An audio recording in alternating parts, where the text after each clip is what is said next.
459 ஓட்டு சீட்டு விவிபேட்ல கட்டாயம் விழுந்துருக்குது. இதை விட 207 கம்மி அப்படின்னா 252 ஓட்டு தான் இவிஎம்ல போறாயிருக்கு. இது எப்படி வந்துச்சுன்னு தேர்தல் ஆணையம் விளக்கல. ஆனா அது என்ன சொல்லுது, இது ரெண்டுத்துக்கும் வித்தியாசம் வந்ததுன்னா விவிபேட்டை வந்து தான் சரின்னு சொல்லி டிக்ளேர் பண்ணிட்டுங்க அப்படின்னு சொல்லி. இதுவாட தொல்லிய தன்மை. இந்த தேர்தல் ஆணையம் இவ்வளவு தூரம் படிச்சுட்டு இவ்வளவு தூரம் இருக்கிற நம்மளை ஏமாத்துது அப்படின்னா இதெல்லாம் எப்படியாப்பட்ட மோசடி பெற வழியா இருக்கும் பாருங்க.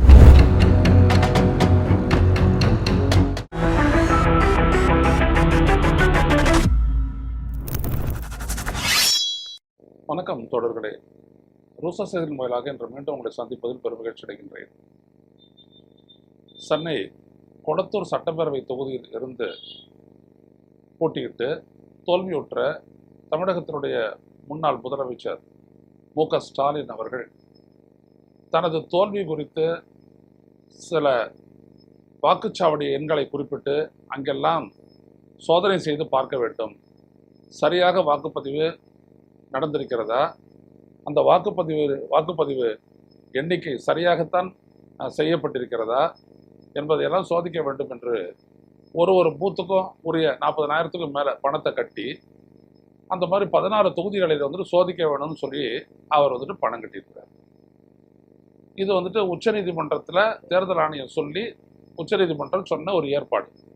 அதாவது சந்தேகம் வரக்கூடிய தொகுதிகளெல்லாம் நீங்கள் வந்துட்டு பணத்தை கட்டி அதற்கான சோதனையை செய்ய வேண்டும் அப்படின்னு சொல்லிட்டு உச்சநீதிமன்றம் சொல்லிச்சு. இது அப்படியே நடப்பில் வச்சுக்கோங்க.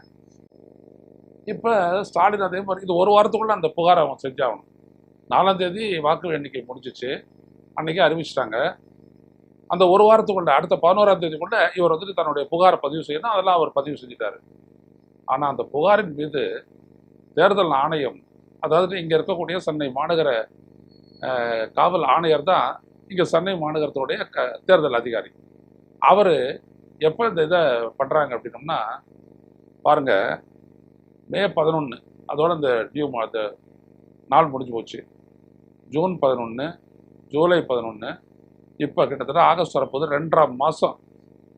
இதுக்கு அப்புறம் இவங்களை கூப்பிட்டு, அதாவது ஸ்டாலின் சார்பாக அவங்களுடைய ஏஜென்டெல்லாம் கூப்பிட்டு வச்சுக்கிட்டு அவரை தோற்கடித்த அந்த சட்டப்பேரவை உறுப்பினருடைய ஏஜென்ட்டுகள்லாம் கூப்பிட்டு வச்சுக்கிட்டு மற்றபடி போட்டியிட்டு தோற்ற மற்றவர்களெல்லாம் வச்சுக்கிட்டு அதை சோதிக்கிறேன் அப்படின்னு சொல்லிட்டு சோதனையை மேற்கொண்டாங்க. என்ன சோதனை பண்ணாங்க தெரியுங்களா?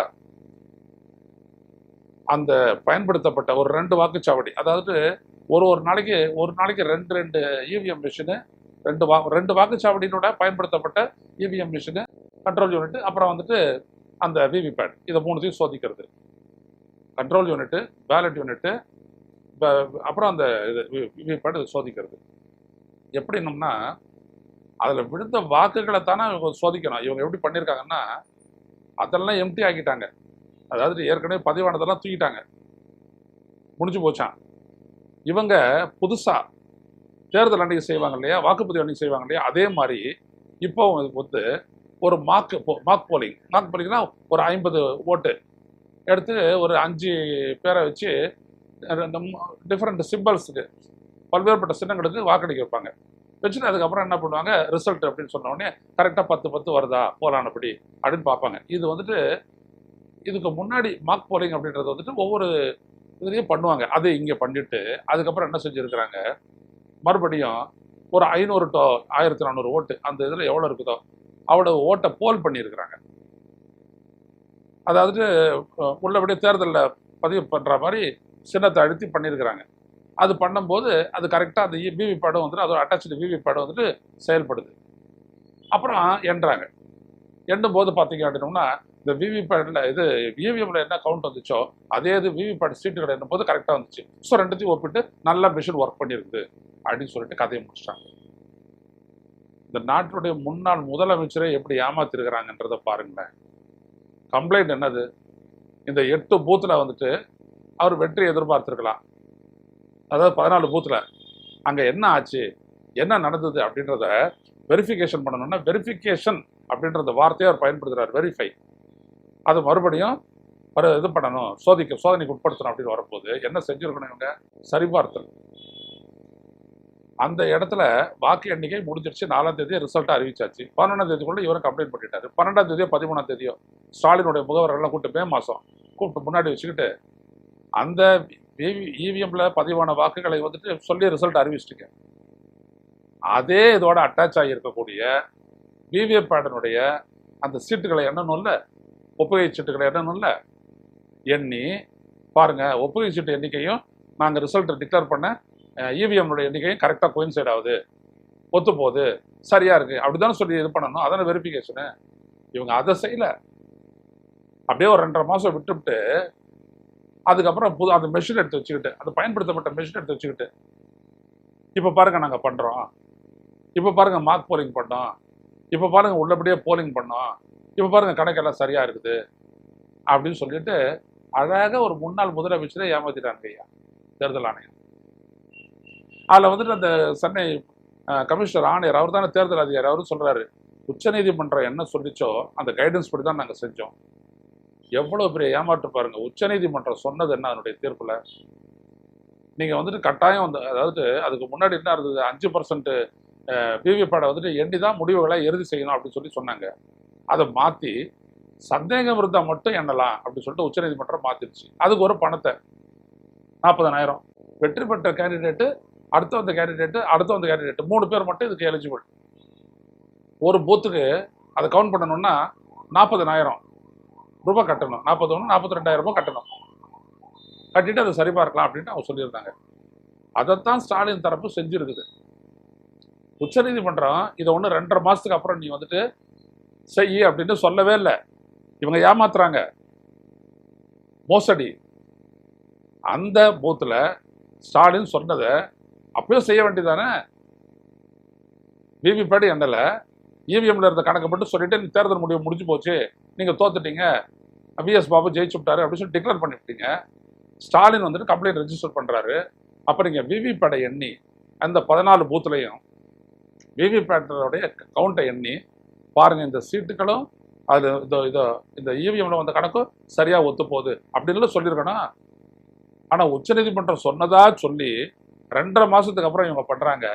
அந்த சீட்டுகள் எல்லாம் என்னாச்சு, காலி. அதெல்லாம் இருந்தாலும் கூட அது வந்துட்டு தெர்மல் பிரிண்டிங். இப்போ நம்ம பார்க்குறோம்ல, இந்த விவிபேட்ல ஓட்டு போட்டோடனே அது தெரியுதுல்ல, சின்ன ஒரு 7 செகண்ட் லைட் எரியுதுல்ல, அது தெரியுது, அந்த சின்ன பிரிண்ட் ஆகி விடுது இல்லையா, கட்டாயி விடுது இல்லையா, அது தெர்மல் பிரிண்டிங். அது ஒரு 1.5 மாசத்துக்குள்ள அது எரேஸ் ஆகிடும், அதுவாக எரேஸ் ஆகிடும். நீங்களாம் நிறைய பேர் இவிஎம்ல வந்துட்டு பணம் எடுத்திருப்பீங்க. அப்போ வந்துட்டு அந்த ரெசிப்ட் வரும், பணம் எடுத்ததுக்கான ரெசிப்ட். அதை நீங்கள் பலரும் உங்களுடைய பர்ஸில் சேவ் பண்ணி வச்சுருப்பீங்க. ஒரு மாதம் அப்படி கழிச்சு நீங்கள் பார்த்தீங்கன்னா அதில் இருக்கிறது எல்லாம் வந்துட்டு உதுந்துட்டு வெறும் வெள்ளை பேப்பர் தான் இருக்கும், வெள்ளையாக இருக்கும். அது என்ன அப்படின்னா தெர்மல் பிரிண்டிங் பவுடர். இதை உள்ளபடியே இருக்கிற மாதிரி செய்யக்கூடிய டெக்னிக்கலி இன்னும் நிறைய வழி இருக்கு இல்லையா? அப்படிப்பட்ட பிரிண்டிங்கை வந்துட்டு பயன்படுத்தலாம் தேர்தல் ஆணையம். எவ்வளோ திருட்டுத்தனம் பாருங்க. என்னடா ஒரு ஐயனாத எதுக்கெடுத்தாலும் இந்த மாதிரி திருட்டுத்தனம், களவாடித்தனம், மோசடினே பேசிட்டு இருக்கிறாரு அப்படின்னு. இதுதான் நான் சொல்ல வரேன். ஏன் அதை வேற பிரிண்டிங்ல பண்ண முடியாதா? ஏன் அதை தெர்மல் பிரிண்டிங்கை பண்றீங்க? இதோ இந்த மாதிரி ஏதாவது கம்ப்ளைண்ட் இருந்துச்சுன்னா கூட அது 1.5 மாசத்துல அழிஞ்சிரும். அதுக்கப்புறம் அதை தூக்கி போட்டுருணும். போட்டுட்டு இதுதான் அப்படின்னு சொல்லிட்டு இப்போ மார்க் போலிங்ன்றது ஒரு மாக்கரி. அது மார்க் போலிங் பண்ணி முடிச்சிட்ட உடனே அதுக்கப்புறம் கூட மாறலாம். எல்லா போலிங்கும் முடிச்சிட்ட உடனே அதுக்கப்புறம் சாயந்தரம் நைட்டு இல்லாட்டி மறுநாள் கூட அதில் இருக்கிற அந்த ஓட்டுகளை எல்லாம் டிரான்ஸ்ஃபர் பண்ணி மாற்றலாம். புரியுதுங்களா? அப்படி எதுவும் செய்யலை. எப்படி வேணாலும் நடக்கலாம் இந்த மோசடி. அதெல்லாம் விட்டுட்டு ஸ்டாலின் கேட்டதை 2.5 மாசம் கழிச்சு இவங்க செய்யறாங்க. கேட்டதை உச்சநீதிமன்றத்துடைய உத்தரவின்படி அப்படின்னு சொல்லிட்டு ஒரு ஏமாத்துறாங்க. மக்களுக்கு இதெல்லாம் புரியுமா? நம்மளாட்ட பார்த்துட்டு இருக்கிறவங்களுக்கு புரியும், மற்றவங்களுக்கு என்ன புரியும்? உச்சநீதிமன்ற ஆட்சி தீர்ப்பு நாங்களாம் படிக்காதே உட்காந்துக்கிட்டு இங்கே பேசிட்டு இருக்கிறோமா? அதனால சொல்ற மக்களை ஏமாத்திட்டாங்க, மோசடி, களவாணித்தனம்னு சொல்றோம். ஒரு தேர்தலில் தான் இப்படி மோசடி பண்றீங்கன்னா அதை கண்டுபிடிக்கக்கூடிய ஒரு வாய்ப்பை 40,000 கட்டி இது பண்ணா அந்த பெஷன் நல்ல வேலை செய்தான். அதுக்கு அவர் வந்தாரு. வெரிஃபிகேஷன் அப்படின்ற வார்த்தைக்கு அர்த்தம் என்ன? சரிபார்த்தல். எது சரிபார்த்தல்? வாக்கு எண்ணப்பட்டது இவிஎம்மில் இருப்பதை அதே மாதிரி விவிபேட்லையும் அதே கணக்கு வருதா அப்படின்ற சரிபார்த்தல் தான். டிஸ்கிரிபன்சி வந்துச்சுன்னா அது எப்படி சார் வரும்? வந்திருக்குது, இந்த பாருங்களேன். நான் எல்லாத்தையுமே இந்த ஆதாரபூர்வமாக தான் என்னுடைய அந்த வாக்கேந்திர சூழ்ச்சி மக்களாட்சியின் வீழ்ச்சின்ற புத்தகத்தில் நான் எழுதியிருக்கிறேன். இதை பாருங்களேன், நீங்க அதுல பாத்தீங்க அப்படின்னம்னா 2018ஆம் ஆண்டு அப்பவே பயன்படுத்தப்பட்டது. இவிஎம்மோட விவிபேட பயன்படுத்தப்பட்டது, ஒப்புகை சீட்டும் பயன்படுத்தப்பட்டது. கர்நாடக மாநிலத்தில் 2018 நடந்து முடிந்த சட்டப்பேரவை தேர்தலில் ஹூப்ளி தார்வாடு தொகுதியில் போட்டியிட்ட பாஜக தலைவர்களில் ஒருவரான ஜெகதீஷ் ஷெட்டர் தன்னை எதிர்த்து போட்டியிட்ட காங்கிரஸ் வேட்பாளரை விட 20,000 வாக்குகள் அதிகம் பெற்று வெற்றி பெற்றதாக அறிவிக்கப்படக்கூடிய நிலை. அப்ப என்ன ஆச்சு அப்படின்னம்னா, ஒரே ஒரு வாக்குச்சாவடியில 135 ஏயில் அப்பெல்லாம் என்ன ஒப்பிட்டு பாக்குறாங்க, எது இவிஎம்ல பதிவான வாக்கும் விவிபேட் பதிவாகி கட்டாயம் விழுந்த சீட்டும் ஒப்பிட்டு பார்த்தா முடிவு அறிவிக்கிறாங்க. அதில் வந்துட்டு 135 வாக்குச்சாவடியில இவிஎம்மில் பதிவான வாக்குகளை விட ஒப்புகை சீட்டு எந்திரத்தில் 207 வாக்குகள் கூடுதலாக பதிவாகி இருந்தது. இப்ப தெரியுதுங்களா? அது கவுண்டிங்லேயே பண்ணும்போது, கவுண்டிங் பண்ணாங்களே அப்பவே பண்ணும்போது இந்த மாதிரி வந்துருச்சு. உடனே தேர்தல் அறிவிப்பு நிறுத்தி வச்சுட்டாங்க. என்ன பண்ணாங்க, வாக்கு எண்ணிக்கை அதிகாரி வாக்குப்பதிவு எந்திரத்திற்கும் ஒப்புகை சீட்டு எந்திரத்திற்கும் இடையிலான வாக்குகள் வேறுபாட்டை விட ஜெகதீஷ் ஷெட்டர் பெற்ற வாக்குகள் வித்தியாசம் அதிகம் என்பதால் அவர் வெற்றி பெற்றதாக பின்னர் அறிவித்தார். அதுக்கு முன்னாடி இந்த வினோத நடவடிக்கையை நியாயப்படுத்தி தேர்தல் ஆணையம் எப்படி சொல்றது இருக்குல்ல, இதை பாருங்க, இந்த மாதிரி தேர்தல் நடைமுறை விதின்னு ஒன்று போட்டுட்டு ப்ரொசீஜர், ஸ்டாண்டர்ட் ஆப்ரேட்டிங் ப்ரொசீஜர் அப்படி போட்டு அதனுடைய விதியன் 56(6) உட்பிரிவு எச் படி மின்னணு வாக்குப்பதிவு எந்திரத்தில் ஒப்புகை சீட்டு எந்திரத்திற்கும் இடையே வாக்குப்பதிவு எண்ணிக்கையில் வேறுபாடு காணப்பட்டால் ஒப்புகை சீட்டு எண்ணிக்கையே இறுதியானது என்று எடுத்துக்கொள்ள வேண்டும் என்றும், அதன்படி ஹூப்ளி தார்வாடு தொகுதி தேர்தல் முடிவு அதுல வந்துட்டு 135 பயன்படுத்தப்பட்டதுல வந்துட்டு இவர் ஒப்புகை சீட்டு எந்திரத்தில் பதிவான வாக்குகள் 459 தான் சரியானது, ஏற்ற விதியின்படி மேற்கொண்ட விதியின்படி அதை டிக்ளேர் பண்ணுங்க அப்படின்னாரு. அப்போ 459 ஓட்டு சீட்டு விவிபேட்ல கட்டாயம் விழுந்துருக்குது. இதை விட 207 கம்மி அப்படின்னா 252 ஓட்டு தான் இவிஎம்ல போறாரு. இது எப்படி வருமா? 2 எலக்ட்ரானிக்ஸ் தான். ஒப்புகை சீட்டுல பதிவாகி இருக்கிறது 459. ஏன்னா ஒரு ஒருத்தன் பதிவு பண்ணும்போது 19 போது அது ஒரு கட்டாயம் விடுது. இந்தாண்ட பாத்தீங்கன்னா 252 தான் காட்டுது மொத்த ஓட்டு. இது எப்படி வந்துச்சுன்னு தேர்தல் ஆணையம் விளக்கல. ஆனா அது என்ன சொல்லுது, இது ரெண்டுத்துக்கும் வித்தியாசம் வந்ததுன்னா விவிபேட்டை வந்து தான் சரின்னு சொல்லி டிக்ளேர் பண்ணிட்டுங்க அப்படின்னு சொல்லி கொடுத்து, இதுவாட தொல்லியத்தன்மை. இந்த மாதிரி மாட்டிக்க கூடாது அப்படின்றதுக்காகத்தான் தேர்தல் ஆணையம் என்ன பண்றான், தெர்மல் பிரிண்டிங்கோட சேர்ந்து அதை பயன்படுத்துறான். 2 மாசத்துக்கு அப்புறம் அதை வந்து சரி பார்க்குறான். இது உடனே எல்லாம் பண்ணணும். இப்போ தார்வாடில் எப்படி பண்ணியிருக்காங்க, ஹூப்ளி தார்வாடில் உடனே தானே பண்ணாங்க. வாக்கு எண்ணிக்கை நடக்கும் போதே எல்லாம் பண்ணாங்க. ஸ்டாலின் பணம் கட்டினார்ல, அப்பவே பண்ண வேண்டியதானே. என்ன விதமான மோசடியை தேர்தல் ஆணையம் சோதனை சரிபார்த்தல் என்கின்ற பெயரில் கூட செய்கிறது என்பதற்கான அத்தாட்சி இதுதான். ஆனா என்ன சொல்லுவாங்க, இப்ப மக்களுக்கு எதுவும் தெரியாது. ஸ்டாலின் தொகுதியில 14 பூத்துல அவர் கம்ப்ளைண்ட் பண்ணாரு, 14 பூத்துலையும் நாங்க சரி பார்த்தோம், எல்லாம் சரியா இருக்குது, மெஷின் நல்லா ஒர்க் பண்ணுது. சரிபார்த்தல்ன்றது மெஷினே கிடையாது, வாக்குப்பதிவு அது சரியா நடந்துச்சான்றத பார்க்கணும். புரியுதுங்களா? இதுல உச்ச நீதிமன்றத்தை வேற எப்படி வசதியா பயன்படுத்துறாங்க பாருங்க தேர்தல் ஆணையம். இப்ப என்ன சொல்லுவாங்க, எல்லாம் சரியா இருக்குது, ஸ்டாலின் சும்மா சொன்னாரு, அவர் தோத்தது உண்மைதான், காலி அப்படி சொல்லிட்டு இந்த தேர்தல் இயந்திரத்தை மேல சொல்லக்கூடிய குறைகள்லாம் அடிப்படையற்றவை, ஆதாரமற்றவை, உண்மையற்றவை, விவரமற்றவை அப்படி சொல்லிடுவாங்க. ஆனா நம்ம எழுப்புறோம் பாருங்க இந்த கேள்வி, இந்த புத்தகத்துல இதுக்கு பதில் இருக்கா பாருங்க. எங்க இதெல்லாம் தப்பா இருந்ததுன்னா நம்மளை என்னைக்கும் அரெஸ்ட் பண்ணி உள்ள போட்டிருப்பாங்க. அதனால தான் நம்மளை அடிக்கடி நான் சொல்லுவேன் ஒரு விஷயத்த, கோடி திருடனுங்க அப்படின்னு. கோடி திருடனை பார்த்துருக்கீங்களான்னு நினைக்கிறேன். அவன் பாட்டுக்கு உட்காந்துட்டு இருப்பான், இறைய போட்டு பேப்பர் சில மாதிரி. அதுக்கு கிட்ட வந்து பண்ணும்போது டங்கர் முடிச்சு தரகன் உள்ள போடுவான், அது சாகு உள்ள போடுவான், தெரியவே தெரியாது, ஒரு செகண்ட்ல அப்படி பண்ணுவான். ஆம்பாடு அப்புறம் மறுபடியும் சைலண்டா இருப்பான், மறுபடியும் இன்னொரு கோழி வரும், ஒரு டக்கு முடிச்சு உள்ள போட்டுருவான். அவன் கிட்டத்தட்ட ஒரு 5-6 கோழி பிடிச்சிட்டு தான் அந்த இடத்த விட்டே போவான். கோழி சத்தம் போடாது, ஒண்ணு போடாது. அதனால தான் கோழி இந்த மாதிரி ரொம்ப விவரமா திருடுறவனா கோழி திருடன்னு சொல்றது காரணம் தட்டே அவன் பெரிய கோழி திருடன்டா அப்படின்வாங்களா. அதான் அது. ஆடு திருடனால கூட சாரம் மாட்டிக்குவான், கேஸ் எல்லாம் ஆகும். தாவேக்கா அவனுடைய ஒரு ஆள் கூட ஆடு திருடி கேஸ் ஆகி இப்ப பாத்தீங்கன்னா ஒரு அரசு வழக்கறிஞர், அது வேற கதை. இதான் ஊழலை ஓடிச்ச லட்சணம் விஜய், அது வேற கதை, அது விட்டுருங்க. இன்ன வரைக்கும் அதுக்கு பதில் கிடையாது அந்த கட்சிக்காரங்க கிட்ட இருந்து. இங்க எப்படி பண்றாங்க பாருங்க. நடந்தது வாக்குச்சீட்டு என்ற இடத்துலயே சரிபார்த்து அவரு கொடுத்த கம்ப்ளைண்டின் படி அங்க சரிபார்க்க வேண்டிய வாக்கு எண்ணிக்கை கூடத்திலே சரிபார்க்க வேண்டிய விடயத்தை அப்பெல்லாம் முடிச்சுட்டு அதுக்கப்புறம் அவர் ஸ்டாலினே மறந்துட்டு இருப்பாரு. அப்புறம் இவங்க எடுத்ததுக்கு வச்சுக்கிட்டு நீங்க ஒரு கம்ப்ளைண்ட் கொடுத்தீங்களே, வாங்க அடுத்த 7 நாள் ஒரு நாளைக்கு 2 பூத்து அதை நாங்க சரிபார்க்கிறோம்னு சொல்லி கூப்பிட்டு இப்படி ஒரு மோசடி அரங்கேற்றாங்க கண்ணுக்கு முன்னாடி.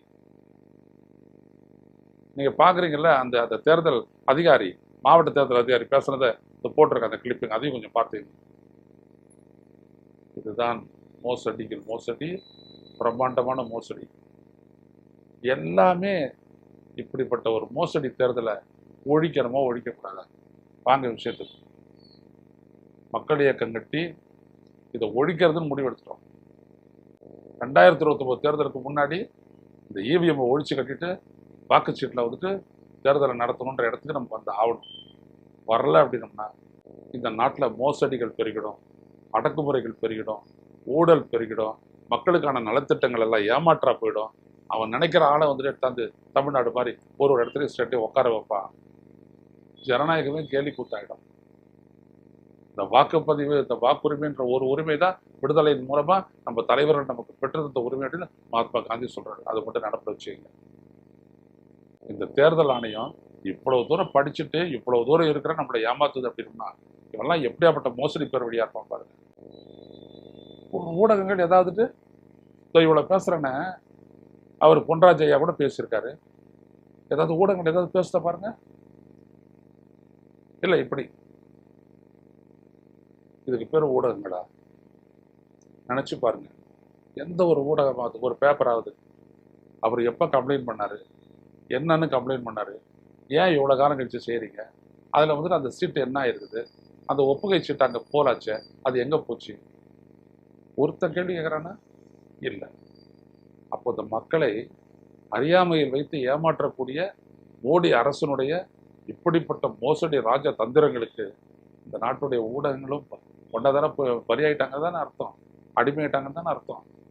இதனால தான் இவங்களை வந்துட்டு போதி மீடியான்னு சொல்றது. மோடிக்காகவே அப்படியே தங்களை அர்ப்பணிச்சுட்டு கேட்டா இது அது அவருக்கு அந்த இது கூட்டணி சேருமா, இவர் வருவாரா, இவர் நிலைப்பாரா, அப்புறம் வந்து விஜய் வந்துட்டு இந்திய அளவில் பிரதமர் ஆவாரா, உலக அளவில் ஐநாவுடைய அதிபர் ஆவாரா அப்படின்னு பேசுவோம். சம்பாதிக்கிறீங்களா, இவ்வளவு கோடி கோடி கோடியா கொட்டுறீங்களே, இந்த நாட்டு மக்களுடைய உரிமை பறிப்பு பத்தி ஏதாவது சொல்றீங்களா? ஸ்டாலின் ஒன்றும் தோக்கக்கூடாது அப்படிலாம் ஒன்றும் கிடையாது, அது வேற கஷ்டம் கதை. அவரு எதுக்கு பண்ணாரு, அதை எங்க பண்ணிருக்கணும், அது எப்ப பண்ணிருக்கணும்?